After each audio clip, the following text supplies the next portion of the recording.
Studio.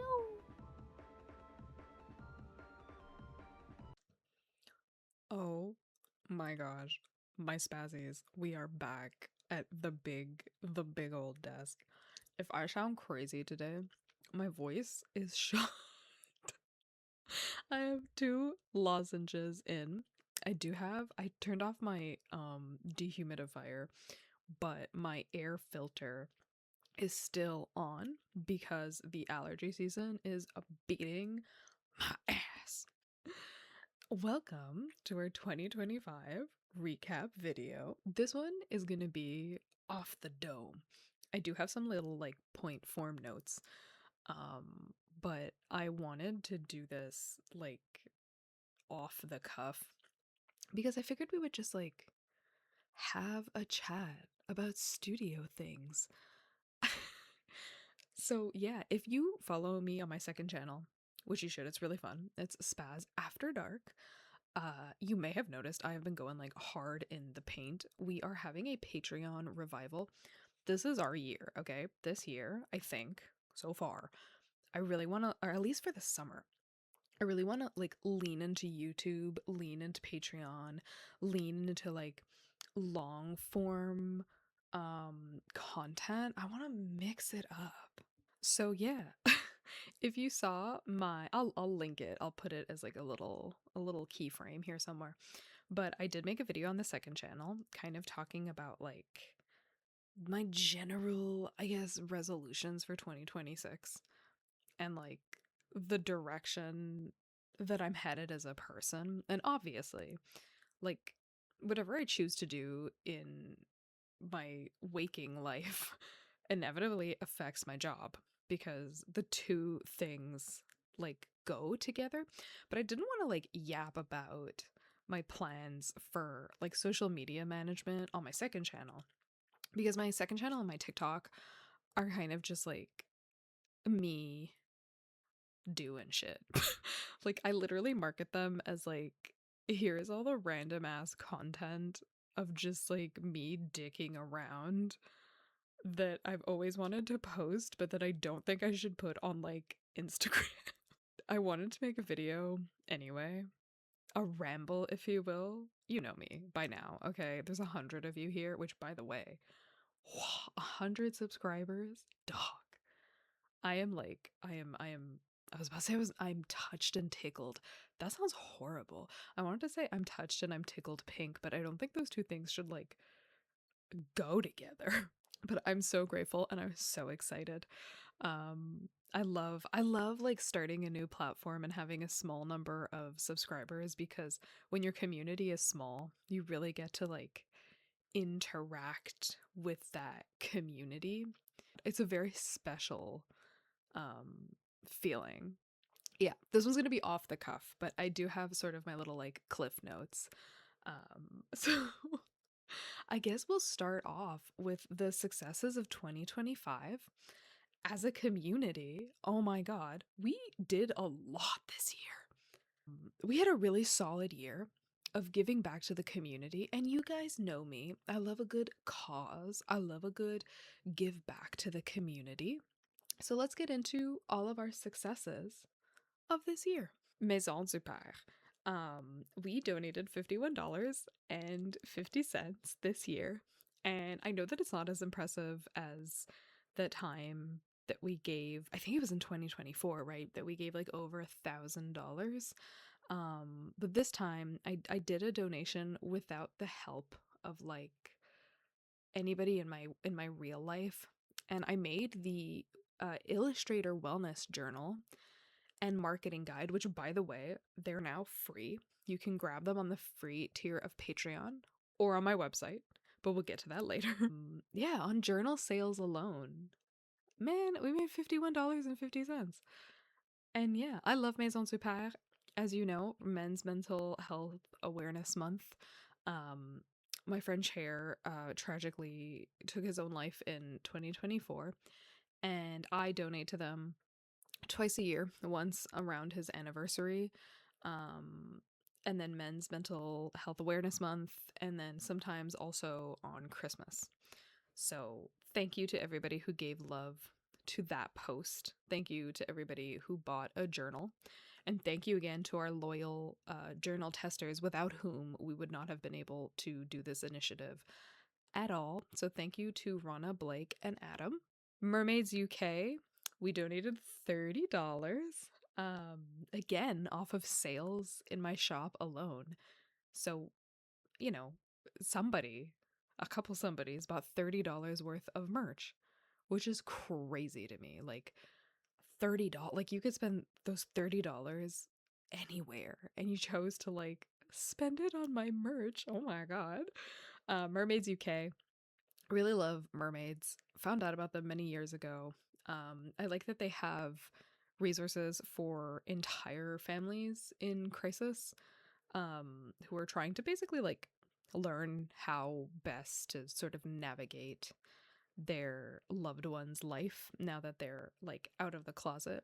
I think that's really sweet. SPAZZ'S. Dog, we did so good this year.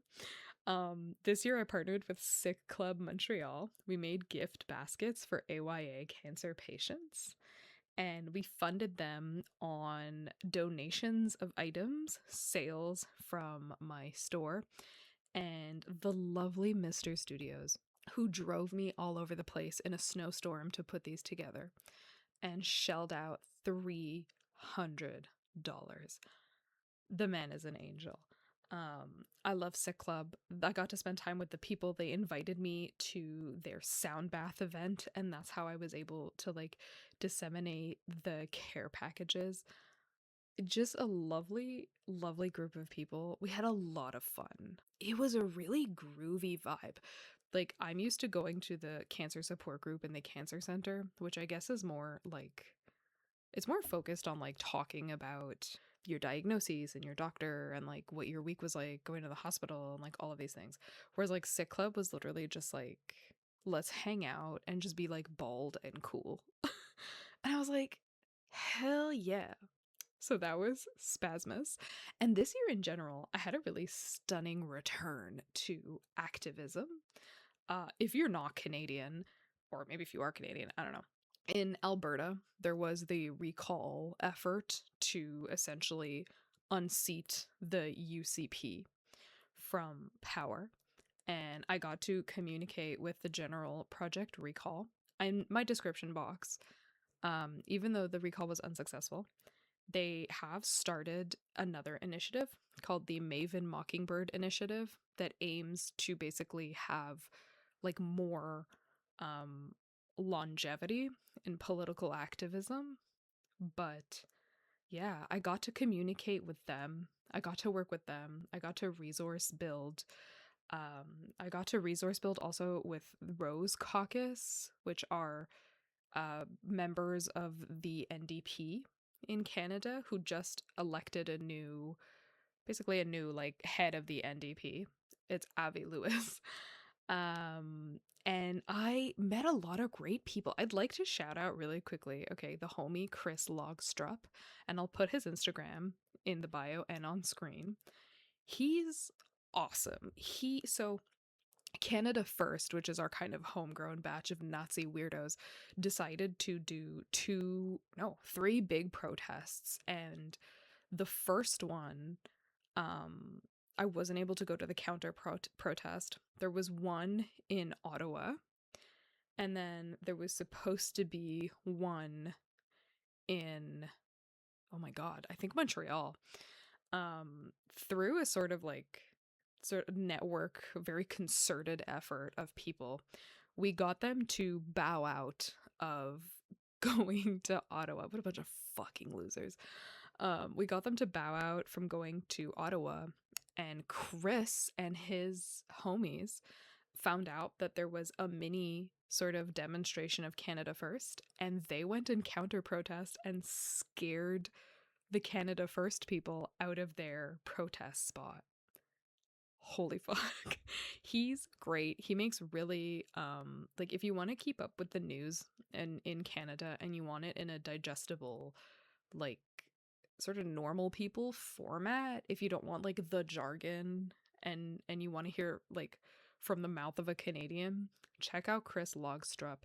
He's a very, I know I keep talking about this guy. He's a very enterprising young man. I think he's like indicative of the kind of work effort that and the Maven Mockingbird people as well. I think people like that are indicative of the kind of attitude we need to fight fascism. And like, I'll tell you this, okay? Not only do I have 3 useless ass degrees, okay? I went to community college and then I went to an international university, but I never finished the international university. But I do have 3 college degrees that I spent 5 years working on. All of my degrees and certificates and stuff are in like history, sociology, women in, like literally I have like a degree in sociology, a certificate in women and gender studies, another certificate in like at the time the program was called peace studies, and you can kind of like branch out, branch out into different things. I keep slapping my desk. And the thing that I picked was the history of like protest. And it was really cool and I had a really good time.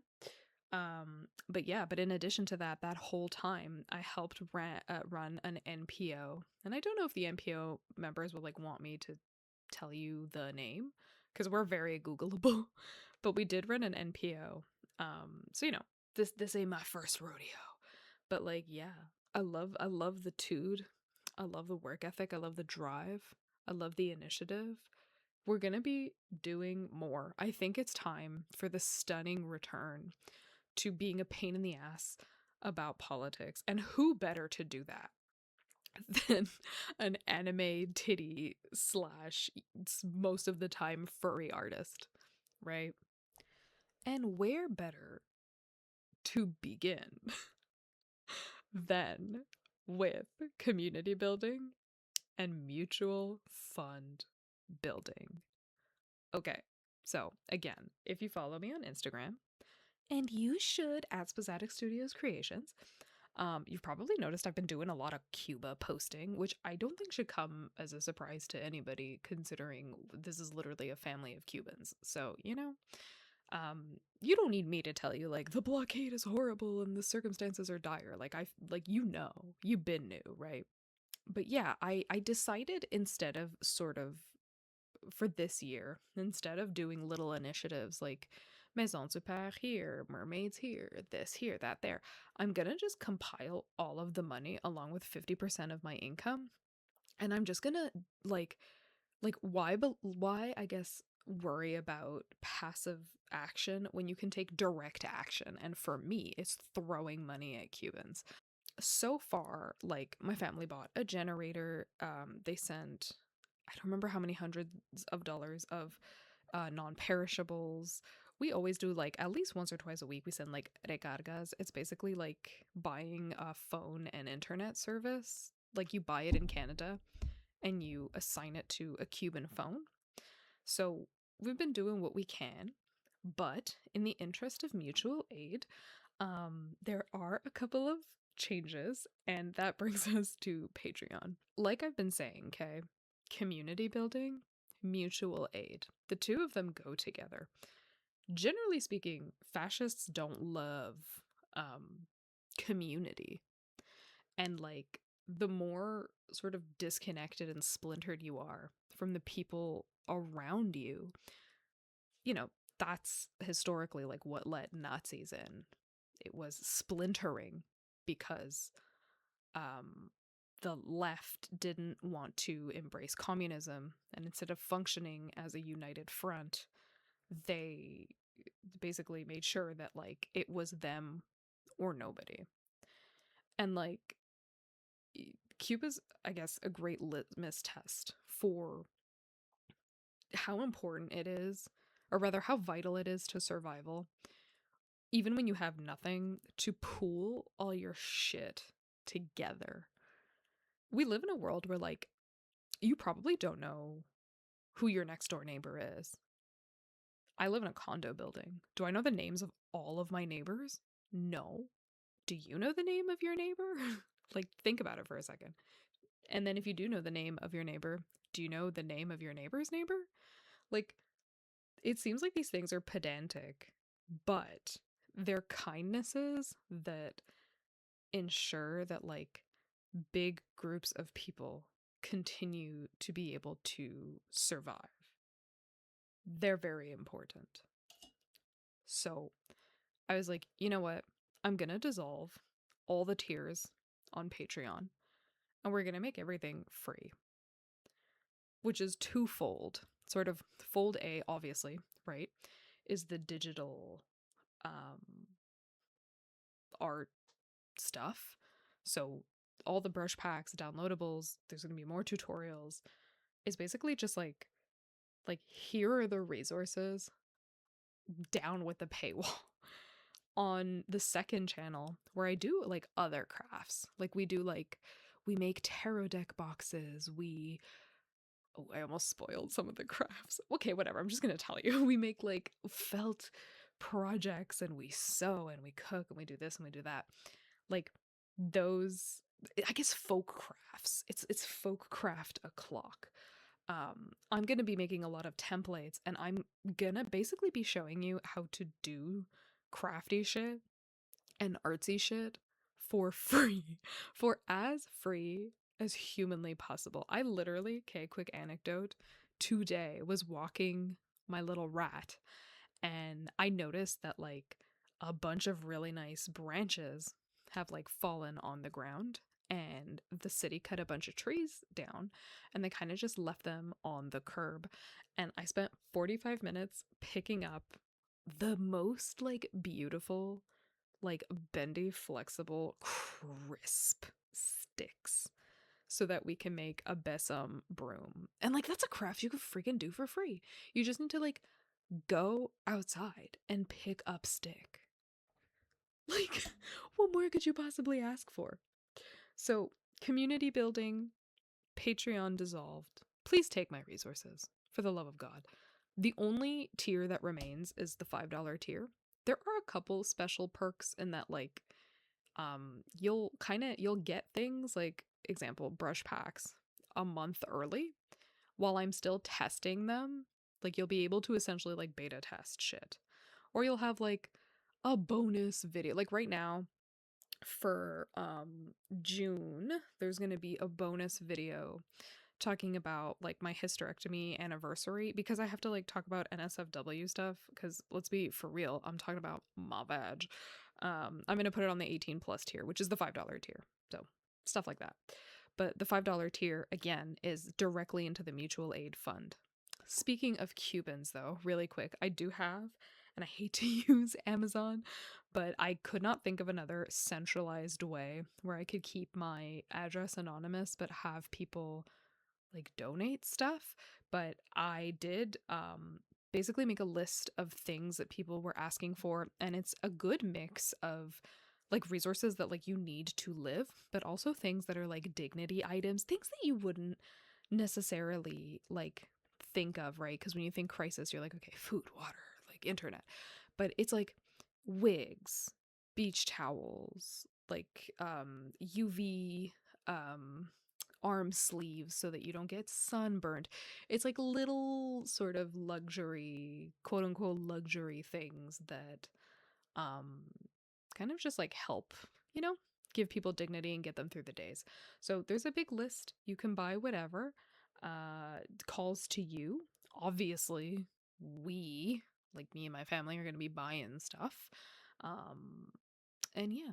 So there you go. So that's my big mutual aid, like um I guess financing like scheme for the year. But the emphasis, like the direction that I'm trying to point us basically, and I hate saying like as a business, but like as a business, because this is a job. Like it's a job that I invented and it's a job that I love, but like it's a job, right? Like when I file my taxes, this is what I like when I make an income, all that, this is what I'm basing it off. I'm trying to move us to a very like conscientious place, essentially.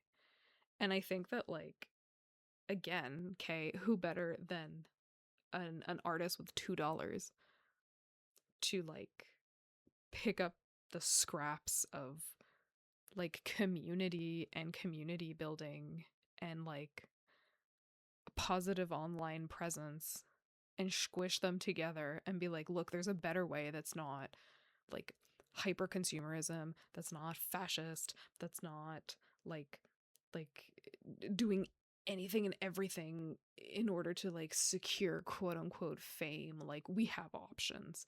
That's kind of the direction that I'm like funneling us under. And if you want, which hopefully you do want the resources, but if you want to check out the resources, you can go right now. I redid my website. I'm going to give you a little tour of my website, and I'll show you where to get all the shit that you want to get. And hopefully you'll go and you'll get it. Okay, so I worked on this website for months. Yeah, I hope that you like it. At the current time, the URL is double double double. Oh, I did it again. Double double w www. Oh my god. .spazztastic.com. My Wix premium is going to run out, and like I said, okay, this is our year of learning how to art for free. If you watch the second channel video, you'll know that I've cut any and all like subscriptions, especially music subscriptions. I'm going back to like analog MP3 player, physical media, no more subscribing, no more paid apps, no more nothing. Wix, okay, is part of that. So, as of the 21st of May, the URL is going to be wix.spazztastic.studio, but you don't have to worry about that because I'm going to update it in my link tree. So it's all good. The homepage, I'm really proud of the work that I did here. I tried to include like studio stuff, personal stuff, like all of the information you can read about SPAZZ'S ABCs. The mutual fund originally, I kind of wanted to like get to the point of my career where I could like finance my own nonprofit. It would be SPAZZ'S ABCs, which stands for Always Be Creating. And I think ABCs is cute because what I wanted to do was bring art programs to like underprivileged kids in like rough cities and underfunded schools. That's what I really wanted to do, because if you didn't know, and I'll put that video here too, I grew up with a parent under the poverty line, and I grew up in a really rough neighborhood. Yeah. And the thing that really got me through the brunt of it was that my mom put me and my brother in an art school. And yeah, I think without that, it would have truly been a miserable existence. So I want to give those opportunities to like enterprising young people that want to make a living in art. I think that would be a beautiful thing. But for now, for this year, anyway, we'll see how the things with Cuba like develop. But I decided let's just start. Let's just do the mutual aid thing, you know? But yeah, I have a little blurb about collage. You have all of the links. It's a lot like the old website. You can download, you don't really need my media kit unless you're a brand.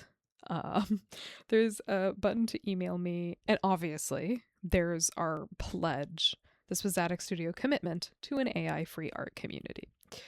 Okay, now, speaking of brands, you've probably noticed, again, if you follow me on Instagram, there haven't been very many brand shout outs.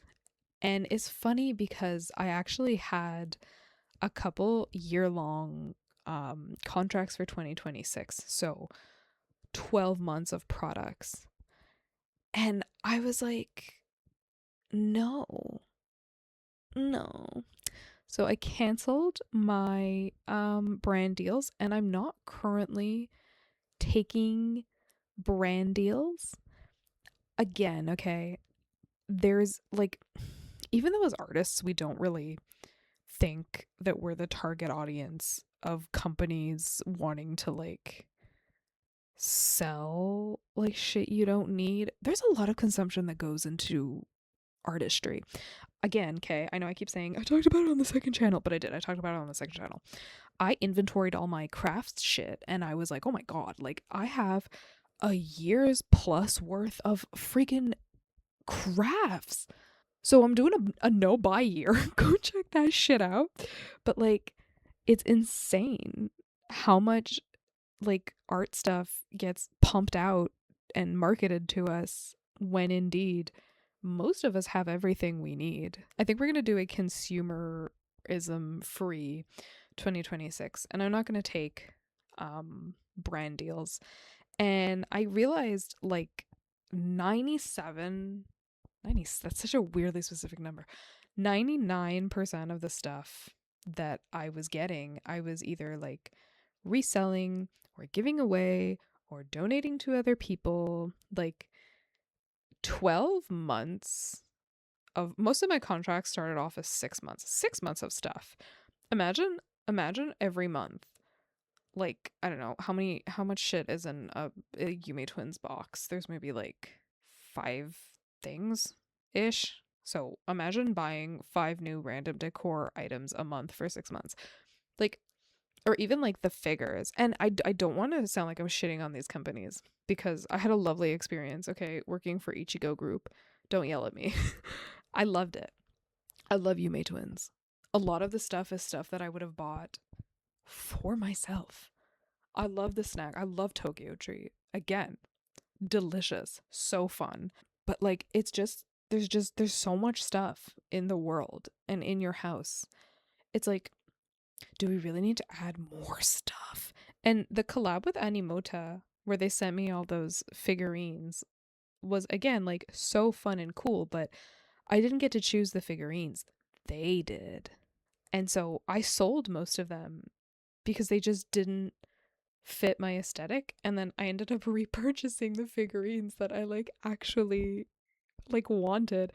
And it's not that I didn't like them or that the quality was bad, quite the opposite. I like, they really sent me like a dream lineup of figures that people would like kill each other for. It wasn't for me. I don't like Miku like that enough. I don't like overly cute pastel-y like cinnamon roll and Miku. Like I don't like it enough. I don't want to commit to another year of this, you know. There you go. But I do want to champion small businesses, and I have a couple of small businesses actually that sent me products last year. And I think what we're going to do is we're going to do another Doctors Without Borders style raffle or something. And I think that it would just be really nice to like platform those small businesses. Next thing, the downloadables. So this is where you can steal shit. Paper craft templates are for the second channel, the IRL crafts. The downloadables section is everything that is basically like importable into a software. So mainly in my case, obviously, Procreate. So you have the bases, you have character sheets, you have the Illustrator journal, you have basic brushes, any kind of brushes that I've ever made, brush packs, what have you. They're all going to be in there.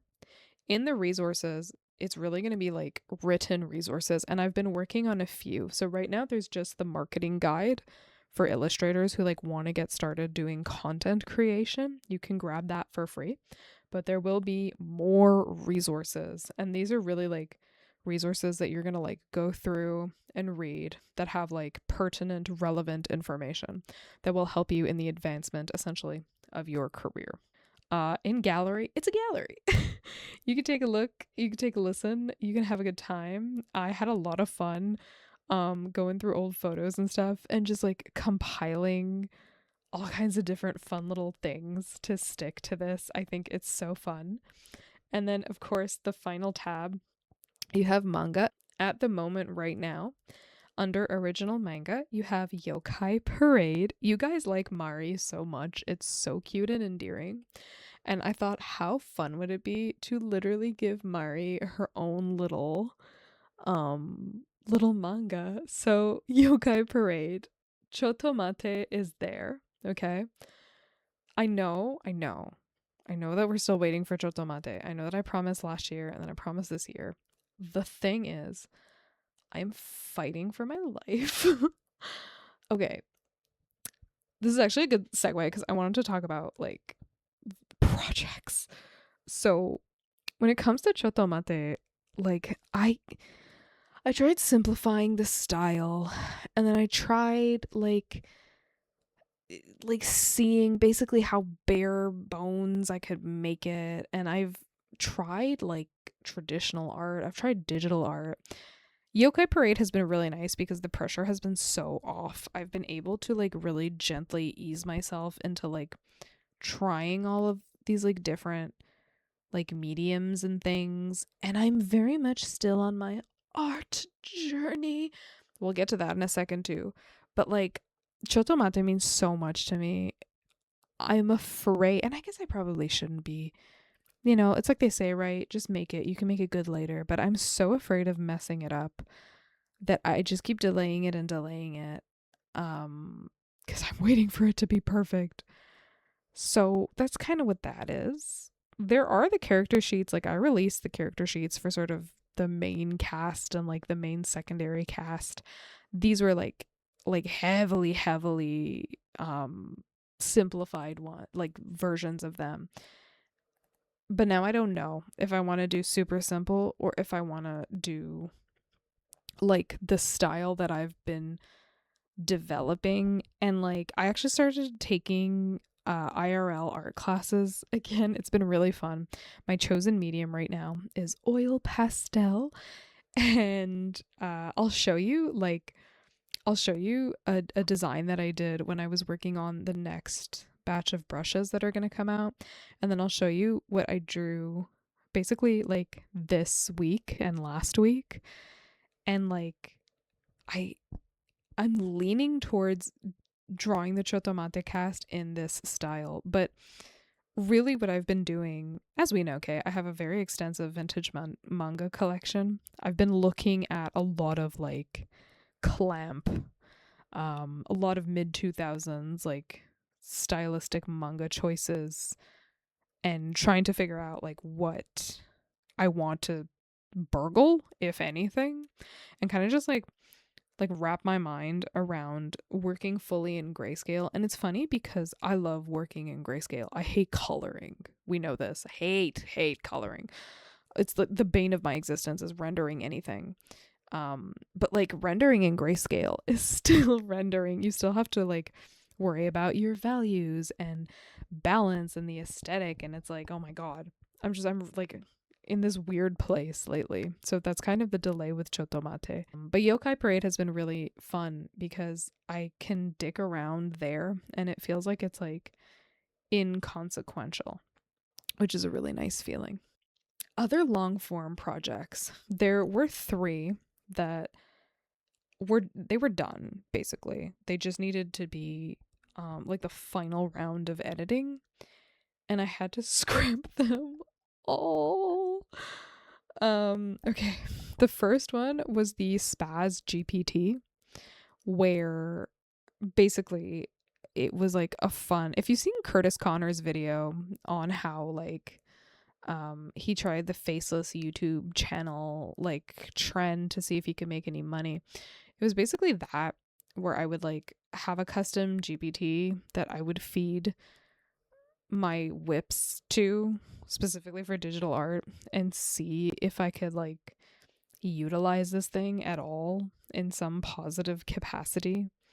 But again, I hate to be Debbie Downer, but like the AI tech bubble of evil has gotten to the point that I'm like, I'm so uncomfortable with using like even as a theoretical kind of fun little hee hoo experiment.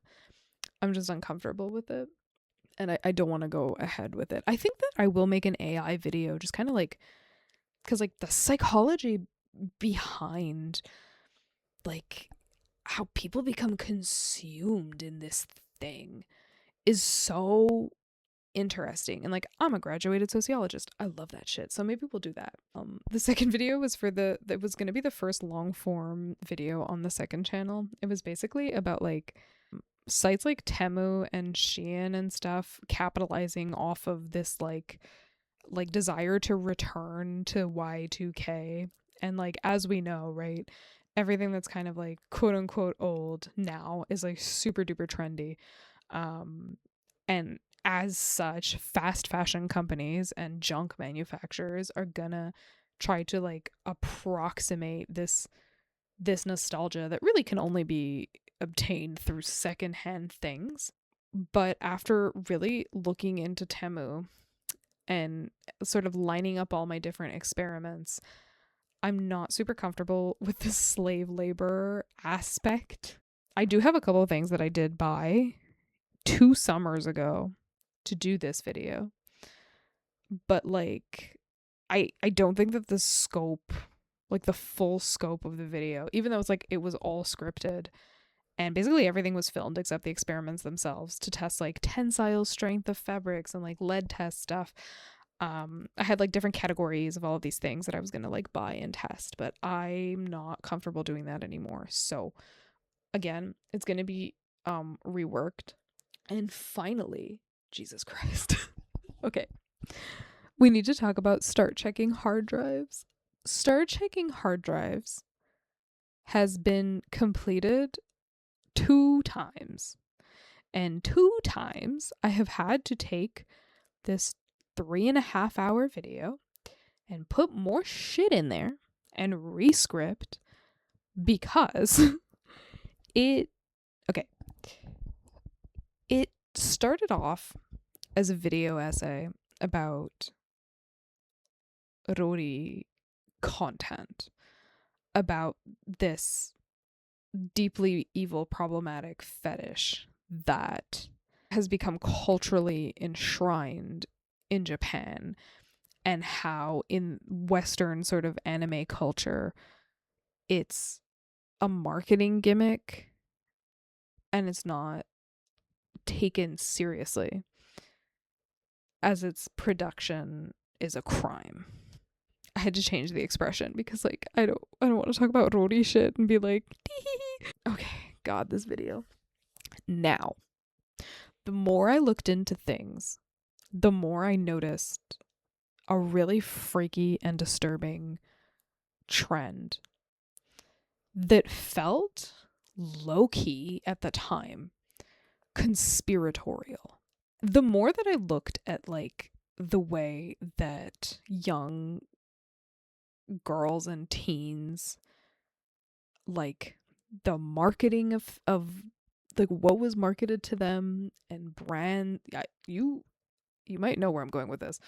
Brands like Pink and Victoria's Secret and all of these things, the more that I pondered that orb and pulled at that thread, the more I realized that girlhood and teenhood for many years has been treated as essentially a conditioning ground.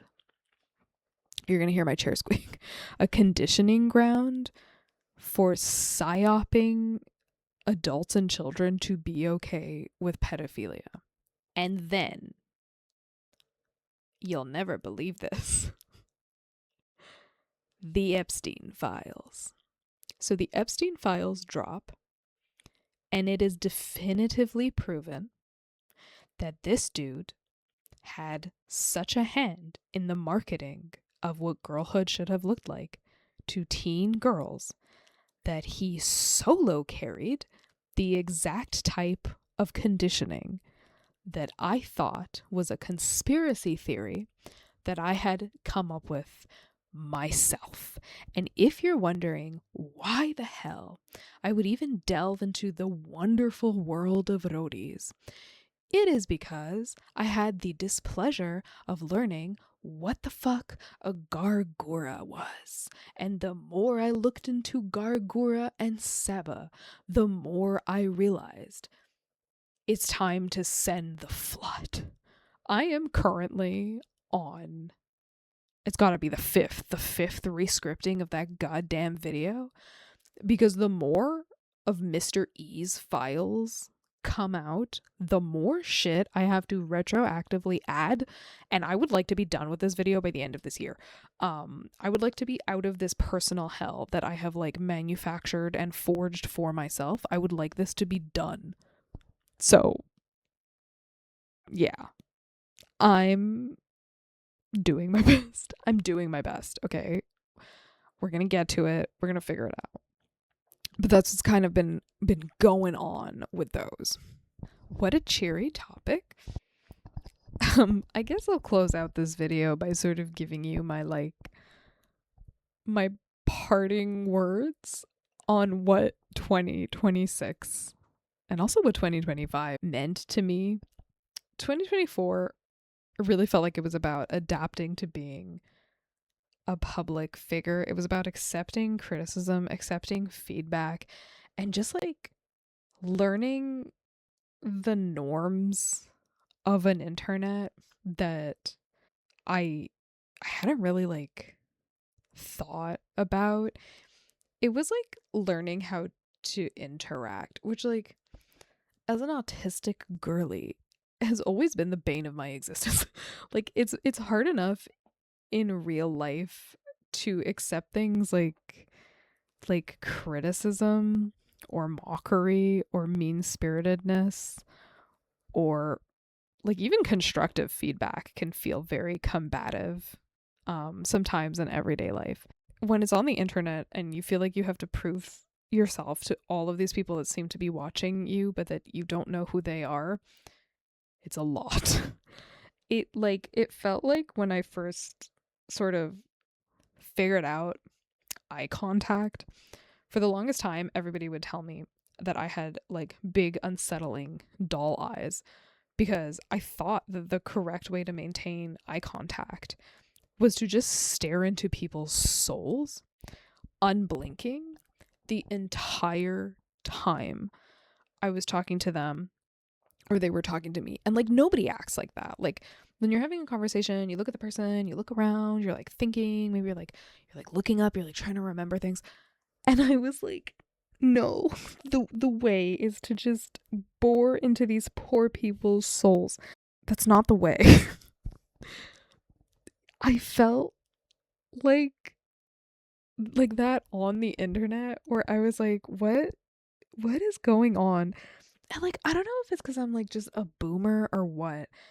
I still don't fully understand like all of the nuances of online culture, because the last time that I was really chronically online and embroiled in the culture was in the early internet days, and I haven't been locked the fuck in like 20 years. So that was 2024.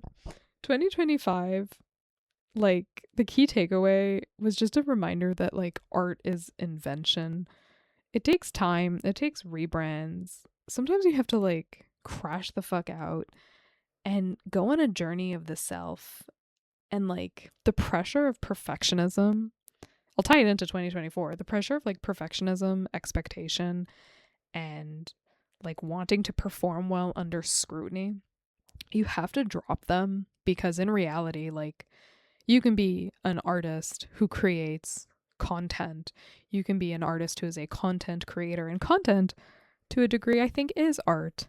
You can be like me, an artfluencer. And really my ultimate goal is to just remind people that everybody's an artfluencer and everybody can be the artfluencer. Ultimately, you can't just pump out content as an artist, because you're meant to be making art. You're not meant to be like a constant dancing monkey for absolutely everybody all the time. So that was 2025.